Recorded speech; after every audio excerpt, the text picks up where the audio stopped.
السلام عليكم ورحمة الله وبركاته. الحمد لله وكفى وسلام على عباده الذين اصطفى.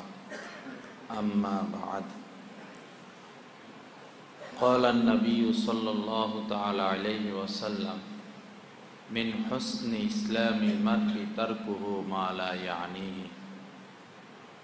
وقال النبي صلى الله عليه وسلم: من كان يؤمن بالله واليوم الآخر فليقل خيرا أو ليصمت، أو كما قال النبي صلى الله تعالى عليه وسلم. আল্লাহর রাসূল সাল্লাল্লাহু আলাইহি সাল্লাম বলেন, একজন ব্যক্তির ইসলামের সৌন্দর্যতা মিন হুসনে ইসলামিল মারই, একজন ব্যক্তির ইসলামের মধ্যে তার বৈশিষ্ট্য, তার মর্যাদা, তার সৌন্দর্য হচ্ছে তারকুহু মা লা ইয়ানিহি, অযথা বিষয়কে ত্যাগ করা। অযথা কথা, যে কথার দ্বারা আমার কোনো লাভ নাই, এরকম কথাকে ত্যাগ করা, অর্থাৎ না বলা। অযথা কাজকর্মকে ত্যাগ করা। যত অযথা কাজ আছে যেটার কোনো ফল নাই, ফায়দা নাই, এগুলোকে ত্যাগ করা হচ্ছে একজন ব্যক্তির ইসলামের মর্যাদা, বৈশিষ্ট্য, সৌন্দর্য। আল্লাহ আমাদেরকে আমলের তৌফিক দান করেন। এক বুজুর্গ কিতাবের মধ্যে পাইছি, আরেক বুজুর্গকে প্রশ্ন করতেছেন যে তুমি হাদিস পড়ো না, হাদিস দেখো না? সে বলল, 30 বছর আগে একটা হাদিস পড়ছিলাম, আজ পর্যন্ত আর কোনো হাদিস আমি পড়ি নাই। বলল, কি ব্যাপার, কেন পড়ো নাই? সে বলল, যে হাদিসটা পড়ছিলাম সেটার উপরই আজ পর্যন্ত আমল করতে পারি নাই, এজন্য আর দ্বিতীয়টা ধরি নাই। ওটার উপর পুরোপুরি আমল হইলে পরে দ্বিতীয়টা ধরব। এটা তার ব্যক্তিগত বিষয়।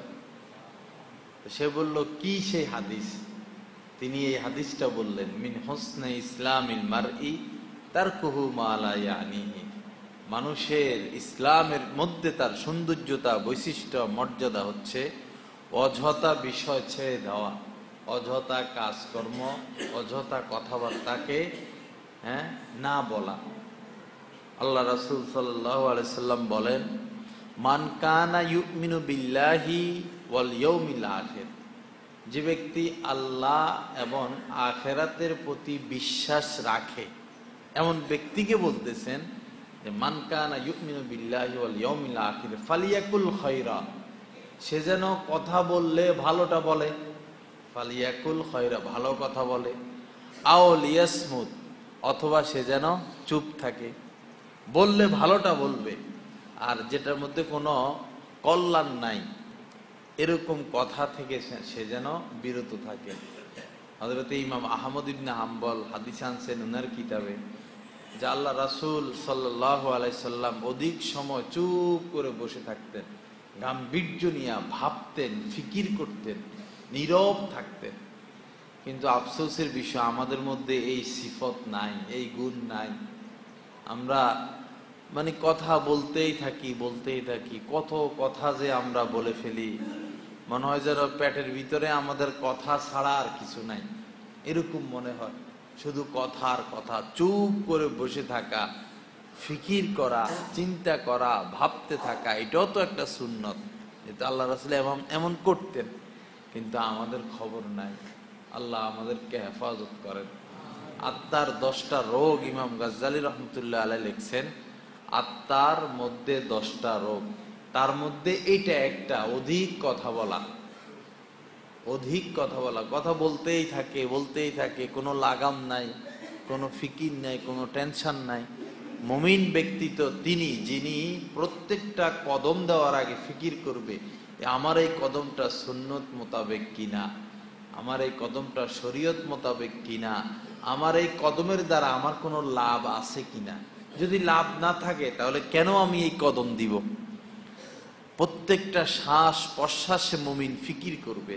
প্রত্যেকটা কথা বলার আগে মুমিন মুত্তাকি ব্যক্তি ফিকির করে কথা বলবে যে এই কথাটার দ্বারা কোনো লাভ আছে কিনা। যদি লাভ না থাকে কেন আমি কথা বলতে গিয়ে বিপদে পড়ব।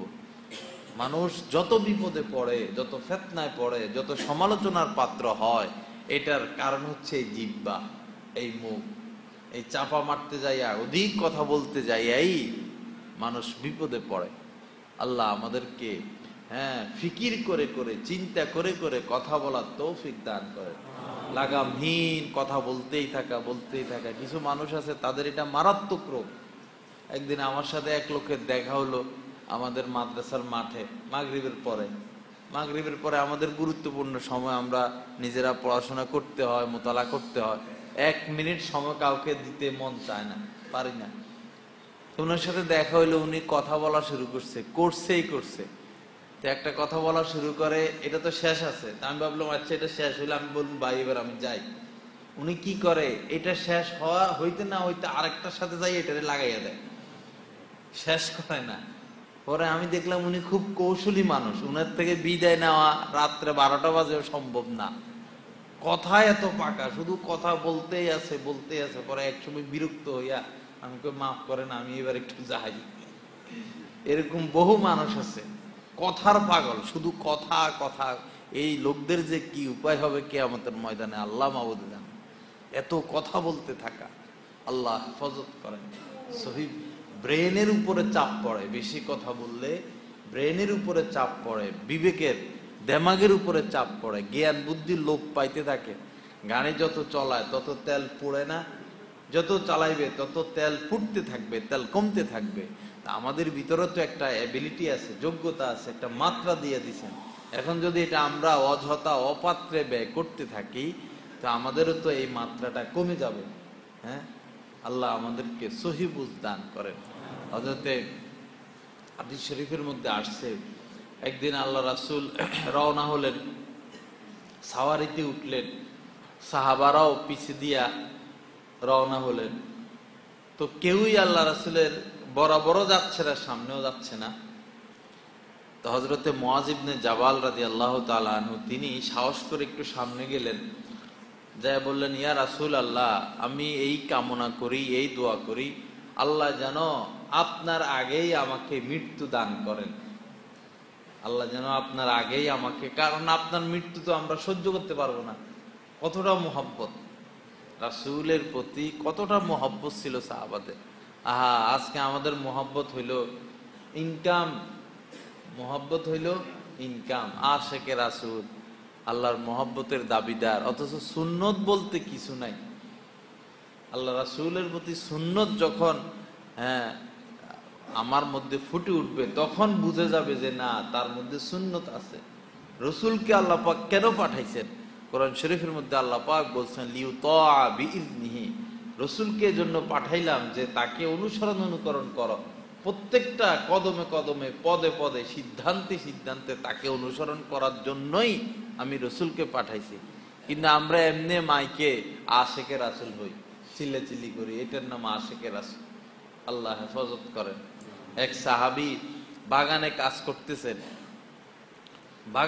করতেছেন, হঠাৎ তার কানে আওয়াজ পৌঁছলো যে নবী মুহাম্মদ ইন্তেকাল করছেন।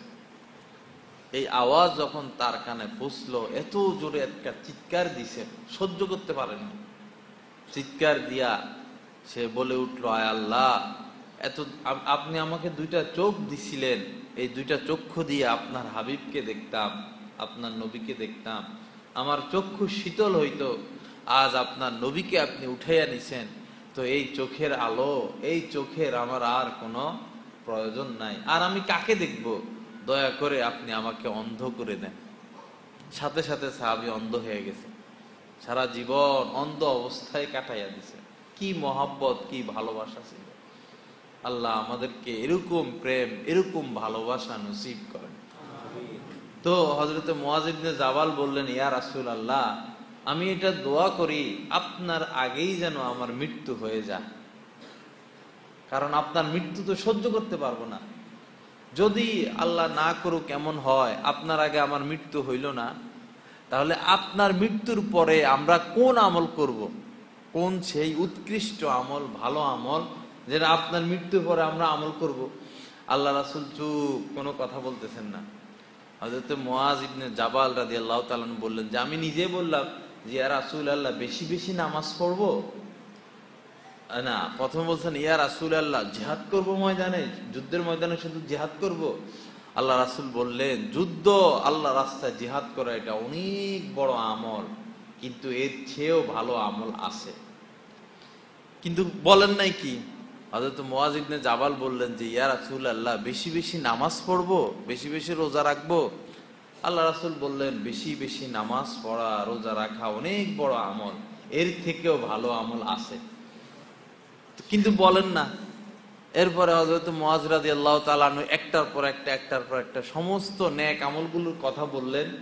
আল্লাহ রাসূল সাপোর্ট করছেন এটা ভালো আমল, কিন্তু এর থেকেও ভালো আমল আছে, কিন্তু বলেন না সেটা কি।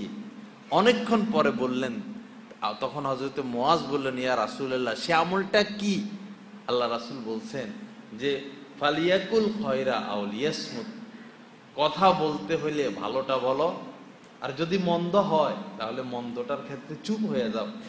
হয় চুপ থাকো, হয় চুপ থাকো, বলতে হইলে ভালোটা বলো, ভালো কথা ব্যতীত মন্দ কথা কখনো বলো না।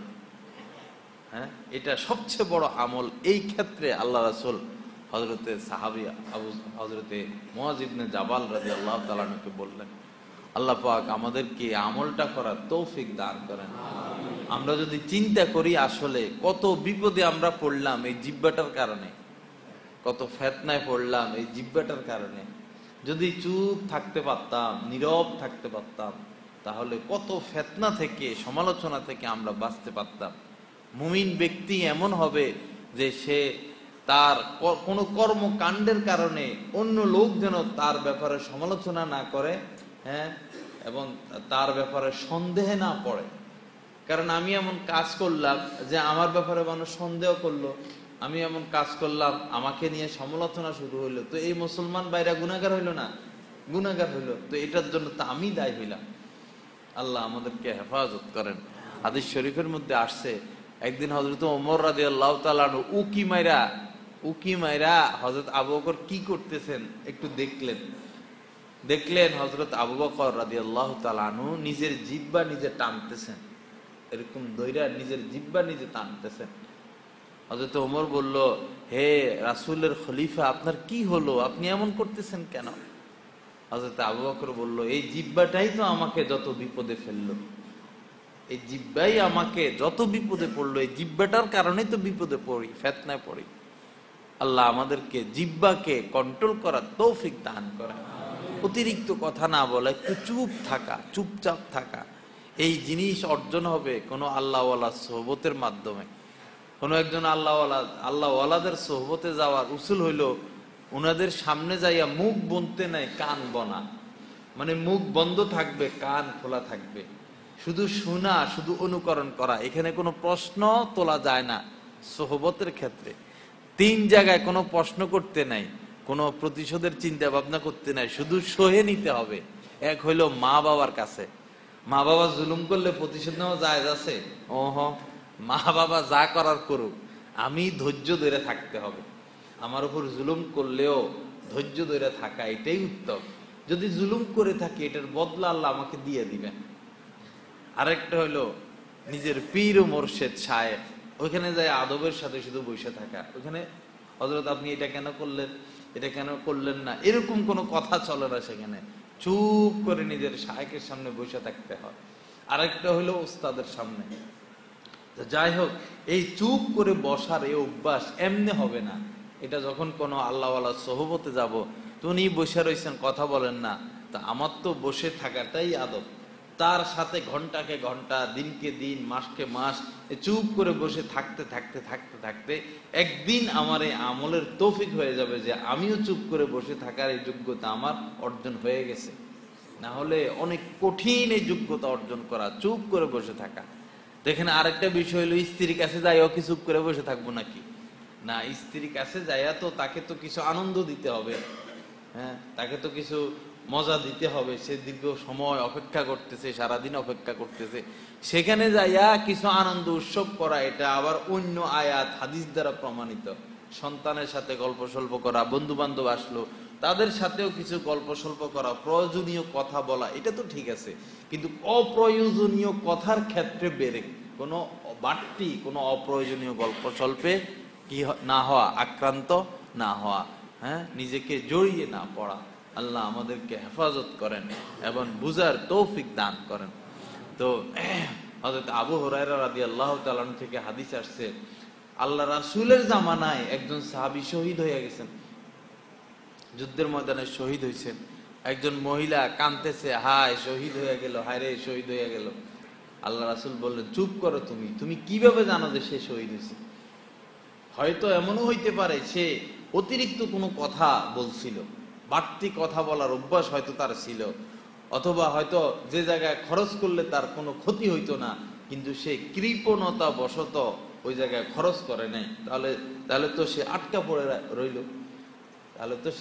পড়ে রইল, তো তুমি কিভাবে তাকে শহীদ বলতেছো আর কান্নাকাটি করতেছো?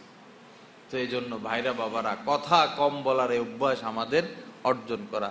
যেই ক্ষেত্রে আমার দুনিয়াবি কোনো লাভ নাই, যে ক্ষেত্রে আমার আখিরাতের কোনো লাভ নাই, সেই জায়গায় আমি কেন যাব? সেই কথা আমি কেন বলবো? ফায়দা কি, দরকারটা কি? হ্যাঁ, আল্লাহ আমাদেরকে হেফাজত করেন, সহি বুঝ নসিব করেন। হযরতে আব্দুল্লাহ ইবনে জুবায়ের রাদিয়াল্লাহু তাআলা আনহু, আল্লাহ রাসূলের আব্দুল্লাহ ইবনে জুবায়ের সাহাবী উনি, তো উনার বোন ছিল, বোনের নাম ছিল রমলা, সাহাবীর বোনের নাম রমলা, তিনিও সাহাবিয়া ছিলেন। দেখেন চুপ থাকার ফায়দা কি। তো একদিন উনার স্বামী ঘরে আসলো, আয়েশা খুব উনাকে অশ্লীল ভাষায় কথাবার্তা বললেন, গালিগালাজ করলেন। যখন গালিগালাজ শুরু করলো, অশ্লীল ভাষা শুরু করলো, হযরতে রমলা দেখলেন স্বামীর অবস্থা বেশি ভালো না, কি কারণে যে রাগ হয়েছে আল্লাহ জানে। তো হযরত রমলা ভাবলেন, এখন আমিও যদি কথা বলা শুরু করি, প্রতিবাদ করি, তাহলে তো এখানে জর্গা ফাসাদ হবে, হয়তো আমাকে মাছ ধরেও খাইতে হবে। হ্যাঁ, উনি কি করলেন, চুপ করে বসে রইলেন। স্বামী যা ইচ্ছা তা বলতেছেন, হযরতে রমলা রাদিয়াল্লাহু তাআলা আনহু চুপ করে বসে রইছেন। এটা হচ্ছে সাহাবাদের আমল। আমাদের সমাজে মহিলাদের মুখ বেশি চলে, যাদের শক্তি বেশি এদের হাত বেশি চলে, ঠাস ঠাস করে মারে, আর যাদের শক্তি কম এদের মুখ বেশি চলে। তো মহিলাদেরকে আপনি কথা একটা কইলে এটা জবাব 20টা কইয়া বসবে, 20টা কইয়া বইস, ঠান্ডা হবে না। ওই যে পোলা ফান্ডে মারা শুরু করবে, ডেক ফাতিলা এরকম করে ফালাই দিবে, মানে জিদ যে উঠছে, অথচ কথা আপনি একটাই কইছেন, হে 20টা কইয়া ছাড়ছে, তাও হের মাথা কি হয় না, ঠান্ডা হয় না। এই যে মহিলাদেরকে স্বামীরা মারে, তালাক দিয়া দেয়, ব্যাপক হারে, এটা কি শুধু স্বামীদের দোষ? এটা যদি আমরা গভীরভাবে চিন্তা করি, স্বামী সে মেজাজ গরম থাকে, সে একটা দুইটা কথা তোমার বলতেই পারে, তুমি ধৈর্য ধরো, সবর করো। বাপরে, ধৈর্য ধরবে? একটা কইলে উল্টা আরো 10টা কইয়া সারবে, এই 10টা কইও ক্ষান্ত হবে না, এটা এমন চাপ। আল্লাহ আমাদেরকে হেফাজত করে। এজন্য বউয়ের সাথে জীবন যাপন করা এটা একটা ধৈর্যের বিষয়।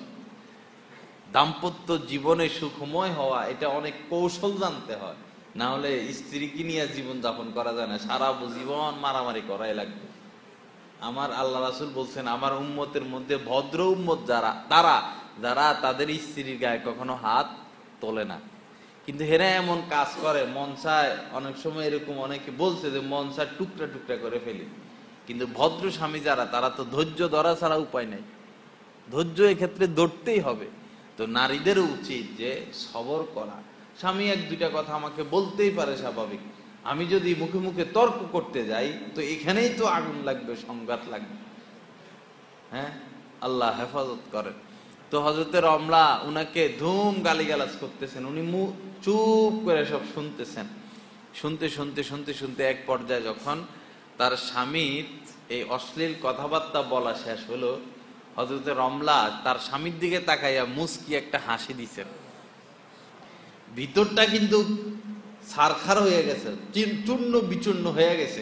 স্বামীর মুখের গালি শুনতে ভিতরটা চূর্ণ বিচূর্ণ হয়ে গেছে, ওইটাকে ঢাইকা রাখছেন, ওটাকে হজম করছেন, ওটাকে চাপাইয়া রাইখা ধৈর্যের দ্বারা চেপে রেখে মুখ দিয়া কৃত্রিম একটা হাসি পেশ করছেন। কৃত্রিম হাসি তো আসার কথা না, এখন তো জিদ, হাসি তো আসার কথা নাই। কৃত্রিম একটা হাসি, স্বামীর দিকে কৃত্রিম একটা হাসি দিয়েছেন। এখন বউ হাসা দিলে স্বামী কি রাগ করে বসে থাকতে পারে? স্বামীও বউয়ের হাসি দেখে হাসি দিছেন। পরে যখন শান্ত হইছে, তো স্বামী বলল যে তোমাকে এত গালিগালাজ করলাম, তুমি একটা জবাবও দিলা না, আবার হাসিও দিলা। বলল আমি দেখলাম আপনার মেজাজ খুব কড়া, হয়তো কিছু হইছে। অনেক সময় বাইরে কিছু হইলে এটা জিদ আইসা ঘরে এটা সামাল দেয়। বাইরে কিছু করতে পারে না, আইসা বউয়ের সাথে জর্গা জাতি লাগাই দেয়। তো যাই হোক, হযরত রমরা বলল আমি দেখলাম আপনার মেজাজটা খুব কড়া। এখন আমি যদি মুখে মুখে তর্ক করতে যাই, প্রতিবাদ করতে যাই, সংঘাত তো আরো বাড়বে। এই জন্য আমি ভাবলাম চুপ থাকা, এবং এটার বিনিময়ে এইটার চিকিৎসা স্বরূপ আপনাকে যদি একটা হাসি আমি উপহার দেই, তাহলে এই সমস্যাটা তাৎক্ষণিক সমাধান হয়ে যাবে। ঠিকই সমাধান হয়ে গেছে। আল্লাহ আমাদেরকে বুঝার তৌফিক দান করেন। দুইজন মানুষের যে ঝগড়া হয়, আচ্ছা কেউ আপনাকে মারতে আসলো, আপনি যদি তাকে সালাম দেন, দাঁড়ায় দাঁড়ায় হাসতে থাকেন, এই লোকের বাপের ক্ষমতা আছে আপনার গায়ে হাত তোলা? মারামারি কখন হয়? যখন এই পক্ষ কিছু বলে, ওই পক্ষ কিছু বলে, দোনো পক্ষ যখন আগাই আসে তখন মারামারি হয়। এক পক্ষ যদি দাঁড়াইয়া যায়, সিলিন্ডার করে চুপ থাকে, তখন সেখানে আর কি হয় না, সংঘাত হয় না। আল্লাহ হেফাজত করেন। অনেক জায়গা থেকে খবর আসে মারামারি হয়েছে। এই সন্দ্বীপের হাসপাতালে কোনো এক গ্রামে মারামারি হয়েছে, পরে লাশ নিয়ে আইছে, রুগী নিয়ে আইছে, রুগীর অবস্থা সিরিয়াস। ডাক্তাররা বলতেছে চিকিৎসা এখানে হবে না, আরেক জায়গায় নিয়ে যান। ওরা বলতেছে কি মারা যাবে? সম্ভাবনা আছে, মরে যাক। মনে মনে কইতেছে মরুক মরুক, চিকিৎসা করাইতে রাজি নেই, মরুক। কেন? মরলে ওই পক্ষরে কি দেওয়া যাবে? কেস দেওয়া যাবে। এগুলো কি মানুষ না হাইওয়ান? কন এবার মানুষের চরিত্র আছে। ওই গ্রামেরই শুনলাম আবার মারামারি হয়েছে, পরে মারাত্মক ভাবে আহত হয়েছে, এরে নিয়ে ঢাকা নিছে লোক। এই লোক হলো আহত, অজ্ঞান, এরে নিয়ে ঘরে আটকে রাখছে, হাসপাতালে নিতেছে না। মানে ইচ্ছা হইলো মরে যাক, মরে গেলে কেস দিতে পারবে, মার্ডার কেস। পরে বিপক্ষ দল যারা মারছে তারা শুনছে কেমনে কেমনে যে চিকিৎসা করাইতেছে না, পরে এরা দেশের থেকে যাইয়া ওই ঘরের থেকে বাইর করে হাসপাতালে নিয়ে চিকিৎসা করাইছে। দেখেন মানুষ কত নিচু, কত নিম্ন মন মানসিকতা। আবার এরকমও শুনছি যে মারামারি হয়েছে কিন্তু মার্ডার হয় নাই, এখন কেস তো দিতে পারে না, কি করবে? পরে বুড়া যেগুলো অকেজ হয়ে গেছে, এরকম একটারে নাকি মাইরা পরে কেস দিছে। এই হইতেছে আমাদের দেশের অবস্থা। আল্লাহ আমাদেরকে হেফাজত করে। আরেকজনকে যদি আমি গলা পরিমাণ পানি নামাইতে চাই দৌড়াই, আমার তো কোমর পরিমাণ নামতে হবে। হ্যাঁ, নামতে হবে না? নাহলে তারা গলা পরিমাণ নামাবো কিভাবে? তা আমারও ভিজার কি দরকার, তাকেও ভিজানোর কি দরকার? ধৈর্য ধরি, গালে দিছে বস, এটাকে হজম করলাম, খারাপ ব্যবহার করছে হজম করলাম, আল্লাহর দিকে চায়ে থাকলাম। আল্লাহই তো সর্বোত্তম প্রতিদান দেন। আল্লাহ আমাদেরকে আমল করার তৌফিক দান করেন। তো বাবারা, আজকের আলোচনা হলো যে আমরা অযথা কোনো কথা বলবো না, আমরা আমাদের জিহ্বাকে কন্ট্রোল করব, জিহ্বাকে কন্ট্রোল করব, চুপ থাকার চেষ্টা করব। একটা মেশিন যদি এটাকে চালাইতে থাকে আস্তে আস্তে গরম হয়ে যায় না? এটাকে যত বেশি চালায় তত বেশি এটার কি হয়, হায়াত কমতে থাকে, ওয়েট কমতে থাকে, গ্যারান্টি কমতে থাকে, এক সময় মেশিন নষ্ট হয়ে যায়। আর এই মেশিনটাকে যদি প্রয়োজনে চালায়, এক হাতে ব্যবহার করে, প্রয়োজনে চালায়, প্রয়োজনে বন্ধ রাখে, বেশি একটা চালায় না, দরকার হলে চালায়, তাহলে এই মেশিনটা অনেক দিন যাবে না, অনেক দিন চলে যাবে। তো আমাদেরও তো একটা মেশিন, তো এটা একটা মেশিন দিছে না আল্লাহ পাক, উপরে মেশিন, সিনে মেশিন।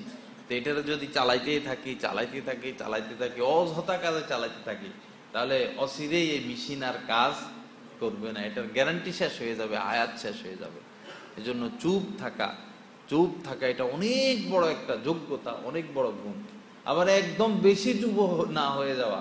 অনেকে আছে মুখে হাসি নাই, মুখে কি নেই, হাসি নাই। আল্লাহ রাসূল এক সাহাবী বলছেন, হ্যাঁ, মা রাআইতু আহাদান আকসারা তাবাসসুমান মিন রাসূলিল্লাহি, আমি আল্লাহ রাসূলের থেকে অধিক মুস্কি হাসতে আর কাউকে দেখি না, কাউকে দেখি না। আল্লাহ রাসূল এত বেশি মুস্কি হাসতেন, অনেকের চেহারার দিকে তাকাইলে আমার সাথে চলাফেরা করে দেখি মুখে হাসি নেই, এরকম মনে হয় কুকুরের। ও আর কোন প্রাণীকে তো আল্লাহ হাসার এই নিয়ামত দেন নাই, হাসার নিয়ামত শুধু মানুষকেই দিছেন। অনেক মানুষ আছে মুখে হাসি নেই, আর অনেক মানুষ আছে প্রাকৃতিক ভাবে যেন মুখের মধ্যে চন্দ্র ভাসতেছে, সবসময় হাসি মুখে থাকা, এটা একটা সুন্নত। আল্লাহ রাসূল যখন সাহাবাদের সামনে ছিলেন হাসি মুখে থাকতেন, সবসময় চেহারায় চাঁদ ভাসত। কিন্তু কিছু মানুষ আছে যে মনে হয় কি আলকাতরা লাগায় রাখছে মুখের উপরে, আলকাতরা, মুখে কোনো হাসি নেই। এটা তো কোনো সুন্নত হইল না, এটা জীবনও হইল না। এরকম লোকদের ছেলে মেয়েও ভালো মানুষ হয় না, এরা সামাজিকও হইতে পারে না, এদের দ্বারা সামাজিক কাজকর্ম হইতে হয় না। সালাম দিতে মুস্কি হাসি দিয়ে সালাম দেওয়া, সালামের জবাব নিতে মুস্কি হাসি দিয়ে সালাম দেওয়া, মেহমান আসছে মুস্কি হাসি দিয়ে তাকে আপ্যায়ন করা, কাউকে কিছু খাইতে দেওয়া মুস্কি হাসি দেওয়া, মানে হাসি এটা লাগাইয়া রাখা মুখের মধ্যে। হ্যাঁ, তখন এই লোকের দ্বারা সর্বব্যাপী কাজ হইতে থাকে। এখন নেতা মানুষ, তার অনেক ছেলেপেলা আছে, সে যদি না হাসে, গম্ভীর হয়ে থাকে, প্রয়োজনে যেখানে হাসার দরকার সেখানে হাসলো না, তখন তো এই নেতার দ্বারা অধিক কাজ হবে না। কবে নেতা কি মানুষ কিরকম থাকে, এই জন্য হাসির এই যোগ্যতা, আবার একবারই ওরকম হাসি না, মুস্কি হাসি হাসা সুন্নত, সব সময় মুখের মধ্যে হাসি রাখা। আল্লাহ পাক আমাদেরকে আমল করার তৌফিক দান করেন। তো সর্বশেষ কথা হইল বাবা, অতিরিক্ত কথা না বলা। দিলের আরো 10টা রোগ আছে, 10টা রোগ কমপক্ষে। বেশি খাওয়ার লোভ, হ্যাঁ, তারপরে নেতা হওয়ার লোভ, এই আমাকে চিনুক, আমাকে জানুক, মুখে মুখে আমার নাম ছড়াইয়া পড়ুক, যত কাজ করে শুধু উদ্দেশ্য একটা, যেন ছড়াইয়া পড়ে, আমি অমুক কাজ করছি, আমি অমুক কাজ করছি। যশ খ্যাতির কি লোভ, হিংসা, ভিতরে হিংসা রাখা, নিজেকে বড় রাখা, এরকম 10টা রোগ এটা আমাদের অন্তরে আছে। কাহারও রোগটা বেশি, কাহারও কম। শরীরেরও রোগ আছে, দিলেরও রোগ আছে। শরীরের রোগের যারা চিকিৎসা করেন তাদেরকে বলা হয় ডাক্তার, আর দিলের রোগের যারা চিকিৎসা করেন তাদেরকে বলা হয় আল্লাহওয়ালা, পীর মাশায়েখ। হ্যাঁ, দোনোজনই ডাক্তার। অনেকে পীর মুরিদি বুঝে না, আসলে পীর মুরিদি না, মানে কথাটা হলো ডাক্তার আর রোগী। ডাক্তার আর রোগী একটা হলো শারীরিক, আর একটা হলো ডাক্তার আর রোগী অন্তরের।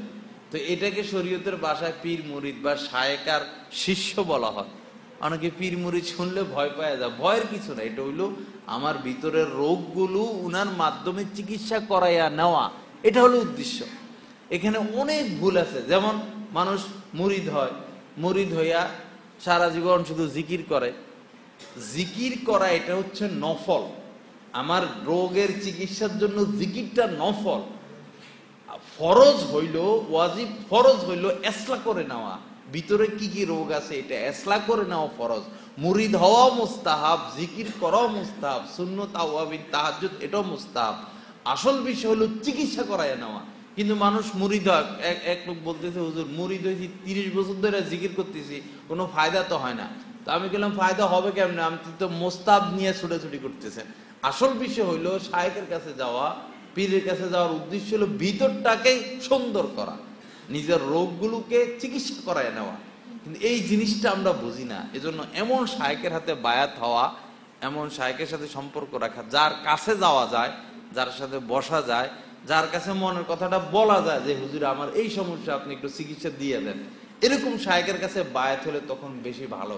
অনেকে আছে এমন বুড়া শায়েখের কাছে মুরিদ হয় যে বেচারা নিজে এখন কবরে চলে যাবে, হে ধমক দিবে কেমনে, হে শাসন করবে কেমনে, হে আসলা করবে কেমনে, তার অবস্থায় তো সিরিয়াস। এই জন্য জোয়ান এরকম যারা তরবিয়ত বুঝেন, আসলা করতে পারবেন, চিকিৎসা বুঝেন, সহজ কথা হইলো আত্মার চিকিৎসা যে বুঝে, যে চোখ আর না মানুষ যোগ জামানা বুঝে, এরকম কাহারো দ্বারা নিজের ভিতরের রোগগুলোর চিকিৎসা করায় নেওয়া, এটা ফরজে আইন। এটা মাদ্রাসায় দাওরা হাদিস 100 বার পড়লেও, 100 বার আলেম হইলেও ভিতরের এই রোগ কখনো চিকিৎসা হবে না। হয়তো কেউ ভাবতে পারে আমি তো বুখারী পড়াই, আমি মুসলিম পড়াই, আমি এত বড় মুহাদ্দিস, মুফতি সাহেব। মুফতি সাহেবের সাথে চিকিৎসার কোনো সম্পর্ক নাই। হয়তো অনেকে ভাবে যে প্রতি বছরে তো হজ করি, ওমরা করি, এখনো কি ভিতরের রোগ আছে? রোগ এটা এখনো বসে রয়েছে। হজের সাথে চিকিৎসার কোনো সম্পর্ক নাই। চিল্লার উপর চিল্লা, বছরের 3 চিল্লা, হ্যাঁ, সালের উপর সাল লাগাইলাম, এটার দ্বারা চিকিৎসার সাথে কোনো সম্পর্ক নাই। চিকিৎসা ভিন্ন জিনিস। কেউ যদি নিজে ডাক্তার হইয়া যায়, এখন সে যদি ভাবে আমি নিজেই তো ডাক্তার, আমি ওষুধ খাবো কেন? না, ডাক্তার হওয়ার সাথে রোগের সম্পর্ক নাই। আপনি রোগী হলে ওষুধ খাইতে হবে। কেউ যদি বলে আমি নিজে ফার্মেসিতে চাকরি করি, আমি নিজে ওষুধ তৈরি করি, আমার আবার চিকিৎসার কি দরকার? না, ওষুধ তৈরি করা, ফার্মেসিতে চাকরি করার সাথে চিকিৎসার সম্পর্ক নাই। রোগ হয়েছে, চিকিৎসা করাইতে হবে। তো এই জন্য আমাদের সকলের ভিতরে কিছু রোগ আছে, দয়া করে আমরা এই রোগগুলোর চিকিৎসা করাইয়া নিব। শরীরে একটা ফোঁড়া হইলে আমরা শান্তি পাই না, জ্বর হইলে শান্তি পাই না, ব্যথা হইলে শান্তি পাই না, অশান্তি, কষ্ট লাগে, কারণ আমি অসুস্থ, শারীরিকভাবে অসুস্থ। এমনই ভাবে দিলগত হুজুর মনে শান্তি নাই। মনে শান্তি আসবে কেমনে? মনে যে রোগগুলো আছে এগুলো তো আমি পালতেছি, হ্যাঁ, অন্যের ব্যাপারে কুধারণা, হ্যাঁ, নানান রোগ, 10টা রোগ। এই রোগগুলোর যে কোনো ভাবে তাবলিগে অনেক শায়েখ আছেন, তাদের মাধ্যমে আমরা ইসলাহ করাইয়া নিতে পারি। হ্যাঁ, অনেক বিভিন্ন লাইনে শায়েখ আছেন, যার যার কাছে যার কাছে যে ডাক্তার ভালো লাগে সে তো সেই ডাক্তারের কাছে যাবে। শায়েখ মানেই ডাক্তার। যেই ডাক্তারকে আমার মনোপুত হয়, ভালো লাগে, সেই ডাক্তারের কাছে যাইয়া আমরা আমাদের এই রোগগুলো, কথা বেশি বলার রোগ, খাওয়ার লোভ, হ্যাঁ, শুধু নেতা হইতে মন চায়, এরকম রোগগুলো আমরা যদি ইসলাহ না করাইয়া নেই, চিকিৎসা না করাইয়া নি, হয়তো কাল কিয়ামতের ময়দানে আমাদেরকে নিশ্চিত ধরা খাইতে হবে। আল্লাহ পাক আমাদের সকলকে ইসলাহ তাসকিয়া ঘটানোর করানোর তৌফিক দান করেন। যাবতীয় গুনাহ থেকে বেঁচে সঠিক মানুষ হয়ে মনুষ্যত্বের আত্মা নিয়ে জীবিত থাকার তৌফিক দান করেন। ওয়া আখির দাওয়ানা আলহামদুলিল্লাহি রাব্বিল আলামিন।